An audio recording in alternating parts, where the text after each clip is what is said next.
विद्यार्थी मित्रांनो, ताशी 36 किलोमीटर पर आवर वेगाने जाणारी रेल्वे गाडी जर ताशी 48 किलोमीटर पर आवर वेगाने गेली तर निर्धारित जागेवर 72 मिनिटं लवकर पोहोचते.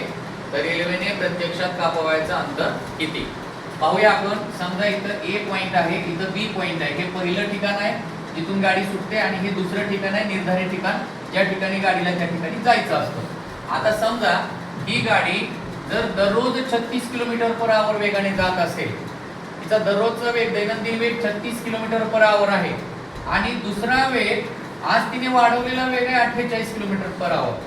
म्हणजे 36 किलोमीटर पर आवर वेगाने जाणारी ही गाडी जर 48 किलोमीटर पर आवर वेगाने गेली, अंतर तेच आहे जेव्हा ती 36 किलोमीटर पर आवर वेगाने जाते. लक्षात घ्या हे सगळं मुद्दाम. आणि दुसरं अंतर आहे 48 किलोमीटर पर आवर वेगाने जाणारी ही गाडी. तर हे दोन्ही अंतर एकच आहेत. लक्षात घ्या अंतर एकच आहे. गाडी पहिले 36 किलोमीटर पर आवर वेगाने जात होती, आज ती 48 किलोमीटर पर आवर वेगाने जात आहे. तर त्या रेल्वेनं प्रत्यक्षात किती अंतर कापलं, हे अंतर किती आहे हे आपल्याला लक्षात घ्यायचे. आता बघा, पहिल्यांदा इथं तुम्हाला एकच काम करायचे, सोप्यातल्या सोप्या शब्दामध्ये सांगतो. 36 किलोमीटर हा गाडीचा दररोजचा दैनंदिन वेग आहे. आज तिने वाढवलेला वेग आहे 48 किलोमीटर. या दोन्हींना इथे मांडून घ्या. दोन्ही वेगांचा लसावी काढा.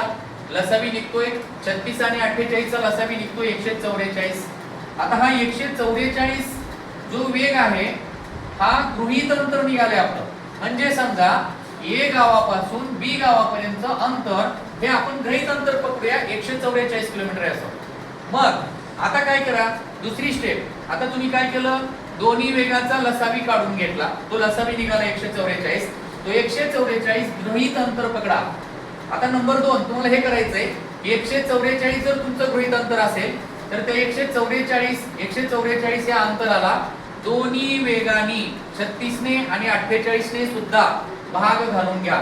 भाग घालून घेतल्यानंतर 36 ने 144 ला भाग घातल्यानंतर तुमचं उत्तर येईल 4 तास आणि 48 ने 144 ला भाग घातल्यानंतर तुमचं उत्तर येईल 3 तास. आता 4 तास आणि 3 तास याच्यातला फरक किती निघतो, 1 तास. आता बघा इथं तुम्हाला 72 मिनिटे असं सांगितलंय, त्याच्यामुळे त्या एका तासाचं रूपांतर तुम्हाला मिनिटांमध्ये करावं लागेल. एका तासामध्ये 60 मिनिटं असतात. आता बघा ही झाली तुमची दुसरी स्टेप. निघालं तुमचं उत्तर 60 मिनिटं. आता तुम्हाला एकच करायचंय, एकत्र राशीत मांडून घ्यायचं. 144 हे गृहीत अंतर आहे.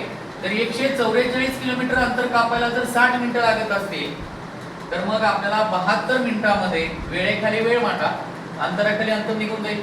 आता 72 मिनिटांना किती अंतर कापावं लागेल त्या गाडीसाठी.